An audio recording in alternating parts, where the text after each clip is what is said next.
एक घाटम दास नाम के व्यक्ति थे। तो घाटम दास नाम के एक भक्त थे, भक्त नहीं थे, चोर थे। कौन थे? चोर। जयपुर के पास में एक पहाड़ी रास्ता था, वहाँ उनका गढ़ था। और ऐसे वैसे चोर नहीं थे, पुश्तैनी चोर। उनके पिताजी भी चोर थे, उनके दादाजी भी चोर थे, उनके परदादा भी चोर थे, परदादा चोर थे, परंपरा से चोर थे। उनके गांव में भी सबको पता था कि कौन है, परंपरा से चोर है। वो शादी ब्याहों में भी जाते थे, ये हमारे गांव का पारंपरिक चोर है। ऐसे चोर थे वो।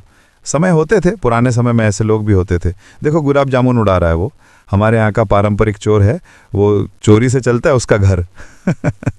तो घाटम दास जी एक दिन बैठे थे, रात्रि का समय, राह से निकलने वालों को लूटते थे। उस दिन गलती से राह से एक महात्मा निकल रहे थे। महात्मा को जैसे ही देखा घाटम दास जी ने पहले तो मार्ग रोका, बोले जो भी कुछ है तुम्हारे पास सब निकालो। महात्मा जी ने कहा कि भैया हम तो महात्मा हैं, हमारे पास तो कुछ नहीं है, हमारे पास तो एक ही वस्तु है बेटा, तू प्रणाम कर, आशीर्वाद देंगे, वो भरा पड़ा है हम में, वही दे सकते हैं। घाटम दास जी को थोड़ी दया सी आ गई, अरे महात्मा का क्या हम हरण करें। बोले आप महात्मा हैं, आपको हम छोड़ देते हैं, आप चले जाओ। महात्मा बोले देखो हमसे टकराए हो तो निश्चित है अर्धरात्रि में मेरा यहाँ से निकलना और तुम्हारा चोरी करना और हम दोनों का मिलना, ये संयोग है, ये ठाकुर जी ने करवाया है। इसलिए तुम कुछ पूछो, हम तुमको कुछ देकर जाना तो चाहते हैं, अब मिले हैं तो थोड़ा सत्संग हो जाए। घाटम दास बोले ऐसी कृपा कर दो कि मेरी चोरी कभी बंद ना हो, इस मार्ग से एक धनवान निकलते रहें, मैं सबको लूटा करूं, मेरे घर में कभी, मेरा बेटा भी अभी अंडर ट्रेनिंग है। महात्मा जी बोले देखो ये तो तुम्हारी इच्छा है, पर संत जन कभी कभी अपनी तरफ से प्रसाद देते हैं, हम अपनी तरफ से दे रहे हैं। बोले क्या? पहले तो महात्मा जी ने कहा चोरी छोड़ दो। बोले ये तो हो ही नहीं सकता, ये तो हमारे रक्त में है महाराज, ये तो परंपरा से हम चोर हैं, ये कैसे छोड़ सकते हैं? आपके लिए ये काम पाप होगा, मेरे लिए तो ये धर्म है। मैं तो चोरी करने के बाद में जिसकी मैंने चोरी करी है उसको प्रणाम करके जाता हूँ कि वो मेरा दान दाता है, उसने मुझको दिया, मेरा घर चलेगा उससे, ये तो मेरा परंपरागत है महाराज, मैं कैसे छोड़ सकता हूँ? तो महात्मा बोले ठीक है, तो फिर तीन बात हमारी मानो। क्या? पहली बात, कभी भी झूठ नहीं बोलोगे। चोरी करो, तुम अब चोरी करो, हम तुमको छूट दे रहे हैं, पर हमारी 3 बात मानो। क्या? पहली बात, कभी झूठ नहीं बोलोगे, नहीं बोलेंगे। जो भी वस्तु लोगे, जो भी वस्तु जीवन में आएगी, घर में आएगी, पहले ठाकुर जी को निवेदित करोगे, तब अपने प्रयोग में लोगे। घाटम दास बोले जी।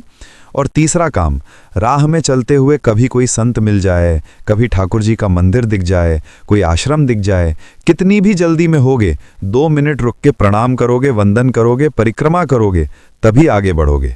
ये 3 काम तुम अपने जीवन भर करते रहना, बस ये तीन बात हमारी मान लो, हम मान लेंगे कि हमारा तुम्हारा मिलना सार्थक हुआ। घाटम दास जी बोले इसमें मेरा कोई घाटा नहीं है, मैं तीनों करूंगा, आज के बाद सत्य बोलूंगा, जो भी वस्तु जीवन में लाऊंगा ठाकुर जी को निवेदित करूंगा, और मार्ग में कोई भी भगवत स्थान मिलेगा उसको प्रणाम करूंगा, परिक्रमा करूंगा, तभी आगे बढ़ूंगा, चाहे कितनी भी जल्दी में हो। महात्मा बोले बस ये कर दो, ठीक है, अभी हेलीकॉप्टर मत देखना, सब इधर देखो, कथा सुनो मेरी ध्यान से। हमने तो कही थी कोई कथा कीर्तन में उड़ा दियो भैया, नहीं तो सब यहीं को देखेंगे। अभी हम कीर्तन गाएंगे तब उड़ा देना, अभी बिठा लो इसको, लैंड कर दो। इधर देखो सब लोग, क्या सुना रहे थे हम? 3 बातें घाटम दास को बताई महात्मा ने। देखो महात्मा की बात को, किसी महत्पुरुष की बात को, किसी सज्जन की बात को बस मान लो, उसी से कल्याण हो जाता है। घाटम दास जी बढ़िया नियम का पालन करने लगे, जो गुरुजी ने बताया। धीमे धीमे घाटम दास की खूब चोरी होने लगी महाराज, बड़े बड़े उसने लूट लिए, और वो उसमें मानता था मेरे गुरु की कृपा है। एक दिन उसने खोजे वो महात्मा कहाँ हैं और उनका आश्रम ढूंढ लिया। अब तो घाटम दास क्या करता, साल भर की कमाई में से दशांश अपने गुरुजी के यहाँ दे आता है, भंडारा करो गुरुजी, मंदिर बनवा दो, बढ़िया, आपकी कृपा से सब बढ़िया चल रहा है। लेकिन गुरु कृपा कभी तो होनी थी।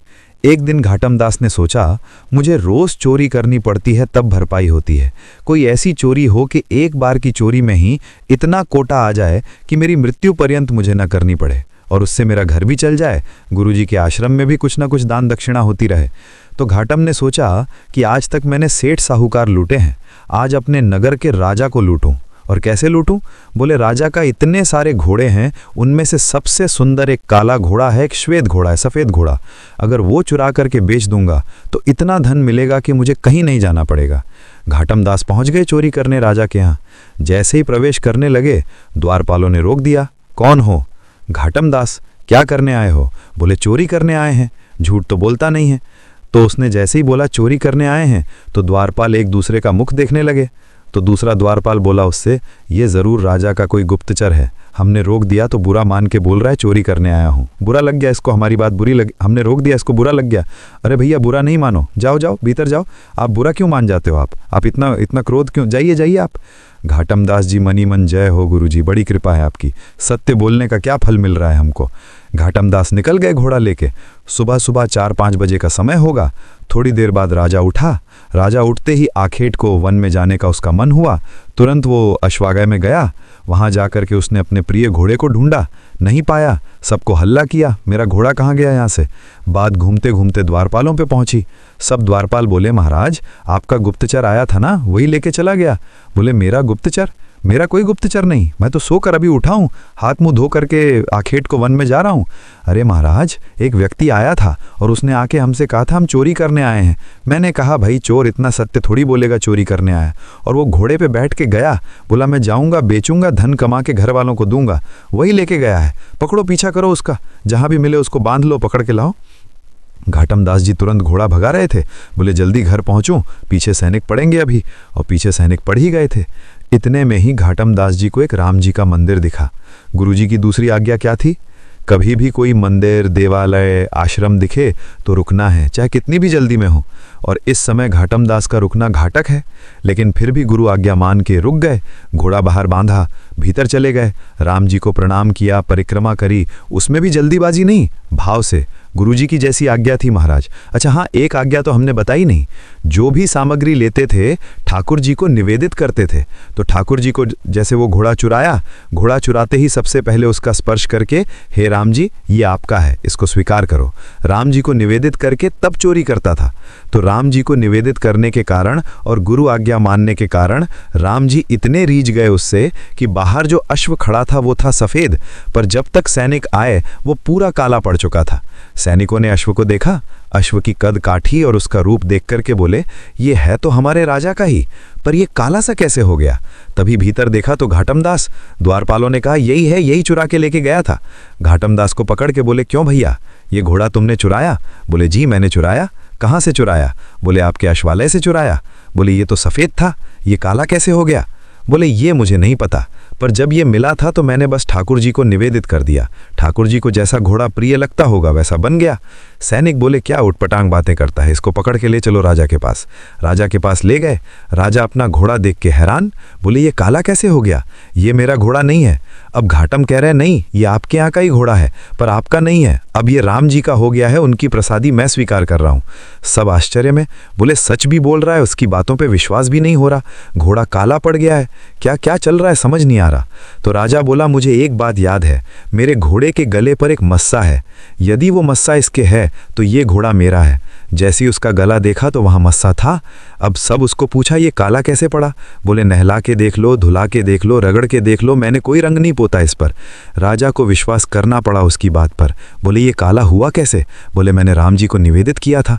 उनकी बात सुन करके राजा इतना प्रसन्न हो गए कि राजा ने घाटम दास जी की गुरु आज्ञा पर प्रसन्न होकर के रीझ करके, और राजा ने उनसे कहा देखिए महाराज, आप भले ही चोर हैं, पर मैं आज आपको एक ऑफर दे रहा हूं अपनी तरफ से। क्या? इस राज्य की गुरु पदवी खाली, आप हमारे गुरु बन जाओ, हमारे राजगुरु हो जाओ। घाटम दास जी महाराज, उनके पद भी आते हैं भक्तमाल जी में, नव भक्तमाल, राजस्थान के भक्तों में। तो घाटम दास जी महाराज इतना रोए, बोले मैंने चोरी नहीं छोड़ी, और चोरी के साथ साथ केवल गुरु आज्ञा का पालन किया, और उसका फल मुझे ये मिला कि आज केवल गुरु आज्ञा से मैं एक राजा का गुरु पदवी बन गया। यदि मैंने चोरी भी छोड़ दी होती, दुष्कर्म भी छोड़ दिए होते, और तब गुरु का पालन किया होता, तो आज एक राजा की गुरु पदवी नहीं, आज प्रभु श्री राम की गोद प्राप्त हो गई होती। वो मुझे अपनी गोद में लें, ये गुरु आज्ञा का फल है। ऐसे घाटम दास जी महाराज का चरित्र सुनाया गया है। उनका एक पद मुझे बहुत अच्छा लगता है, मैं ढूंढ रहा हूँ, मिल जाए तो। अपने घर के ठाकुर जी उनको एक बार को सेवा न करें चलेगा, पर वृंदावन जाएं तो बिहारी जी दर्शन जरूर होने चाहिए। दोनों समान हैं। ये समत्व कब आएगा? जब सत्संग अतीत हो, जब आपकी थ्योरी बढ़िया होगी तो प्रैक्टिकल अच्छा जाएगा ही। इसलिए हमारा आपसे निवेदन है, हम लोग बहुत धनवान हैं। सनातन धर्मावली हमारे लिए इतने शास्त्र प्रकट करके गए हैं श्री वेद व्यास जी महाराज। किसी एक शास्त्र को जीवन भर के लिए एक शास्त्र को प्रदान कर दीजिए। आपसे ज़्यादा प्रसन्न व्यक्ति कोई नहीं होगा जीवन में। किसी एक शास्त्र को पूरा जीवन दे दीजिए, बस उस शास्त्र की कहीं मानिए बस। और सबसे सरल मानस जी हैं। रामचरितमानस हमारे मध्य प्रदेश में और पूर्वी उत्तर प्रदेश में तो मानस जी का पाठ घर घर में होता है। उन्हीं का आश्रय ले लीजिए। जब तक आप ग्रंथाकार का आश्रय नहीं लेंगे, आपको मूर्ति आकार ठाकुर जी में भाव उत्पन्न कर पाओगे आप।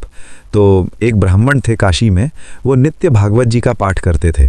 और भागवत जी के पाठ के पीछे उनका उद्देश्य कोई पुण्य की प्राप्ति नहीं। सब लोग इधर देखो, यहाँ देखो, ध्यानपूर्वक सुनो, चाहे ब्रह्मा जी आ जाएं यहाँ पर।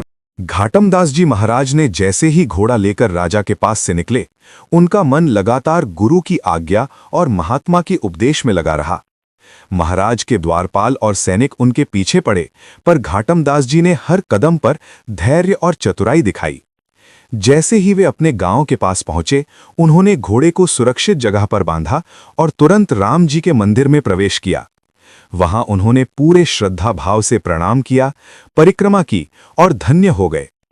मंदिर से बाहर निकलते ही उन्होंने सोचा कि अब घर पहुंचकर इस चुराए हुए घोड़े से क्या लाभ होगा और कैसे इसे गुरु की आज्ञा के अनुसार निवेदित किया जाए। घर पहुंचते ही उन्होंने अपने घर के देवालय में घोड़े की पूजा की, उसे देवी देवताओं को निवेदित किया और कहा, हे प्रभु, ये आपकी कृपा से प्राप्त है, इसे स्वीकार करें। जैसे ही ये क्रिया पूरी हुई, घाटमदास जी को आश्चर्यजनक अनुभूति हुई कि घोड़ा अपने आप सुंदर और शांत हो गया, मानो वो स्वयं प्रभु की शक्ति से आशीषित हो गया हो। इस घटना के बाद घाटमदास जी की ख्याति दूर दूर तक फैल गई। लोग उनके घर आने लगे, उनके दर्शन करने लगे और उनकी चोरी में भी एक रहस्यमय शक्ति दिखाई देने लगी। धीरे धीरे घाटमदास जी ने महसूस किया कि केवल चोरी करना ही उनका धर्म नहीं है, बल्कि गुरु की आज्ञा का पालन करना और प्रभु को प्रसन्न करना ही उनका असली उद्देश्य है। समय के साथ घाटमदास जी ने अपने गांव में अनेक मंदिर बनवाए, गरीबों की सहायता की और लोगों को धर्म की शिक्षा देने लगे। उनकी चोरी अब केवल भौतिक धन की नहीं रही, बल्कि वो एक प्रकार की साधना बन गई थी, जिसमें हर वस्तु को वे पहले देवताओं को निवेदित करते, फिर अपने प्रयोग में लाते। इस प्रकार उनकी चोरी में भी एक दिव्यता आ गई और लोगों ने उनके चरित्र को समझना शुरू किया। महाराज और अन्य धनवान लोग भी उनके प्रति सम्मान और श्रद्धा रखने लगे। घाटमदास जी के जीवन की ये लीला ये दिखाती है कि अगर कोई व्यक्ति अपने कर्म में सच्चाई और गुरु की आज्ञा को साथ रखे, तो भले ही उसका मार्ग असामान्य क्यों न हो, वो अंततः परम आशीष और सफलता को प्राप्त करता है। यही कारण है कि घाटमदास जी को राजस्थान और आसपास के क्षेत्रों में आज भी एक दिव्य चरित्र के रूप में याद किया जाता है। उनकी कथा में यह संदेश है कि जीवन में चाहे मार्ग कितना भी कठिन और असामान्य क्यों ना हो, यदि व्यक्ति अपने गुरु की आज्ञा का पालन करता है, सत्य बोलता है और भगवान को हमेशा याद रखता है, तो वो हर संकट और कठिनाई से उभर सकता है। घाटमदास जी की चोरी और भक्ति की ये अद्भुत संगति लोगों के लिए प्रेरणा बन गई कि धर्म, भक्ति और गुरु की आज्ञा का पालन हमेशा फलदायक होता है। उनके जीवन की ये लीला ये सिखाती है कि साधारण कर्म भी यदि श्रद्धा, भक्ति और गुरु की आज्ञा के साथ किया जाए तो वो असाधारण फल दे सकता है और समाज में प्रेरणा का स्रोत बन सकता है। इस प्रकार घाटमदास जी की कथा 2 भागों में संपूर्ण हो जाती है, जिसमें पहला भाग उनकी प्रारंभिक जीवन और चोरी की परंपरा, महात्मा और गुरु की आज्ञा से मिलने वाली शिक्षा तथा प्रथम बड़े चोरी की घटना को दर्शाता है, और दूसरा भाग उनके जीवन में भक्ति, गुरु की आज्ञा का पालन, चोरी में दिव्यता और समाज में उनके आदर्श चरित्र के निर्माण को दर्शाता है। यही कथा हमें सिखाती है कि सच्चाई, भक्ति और गुरु की आज्ञा का पालन ही जीवन में वास्तविक सफलता और आध्यात्मिक प्रगति का मार्ग है।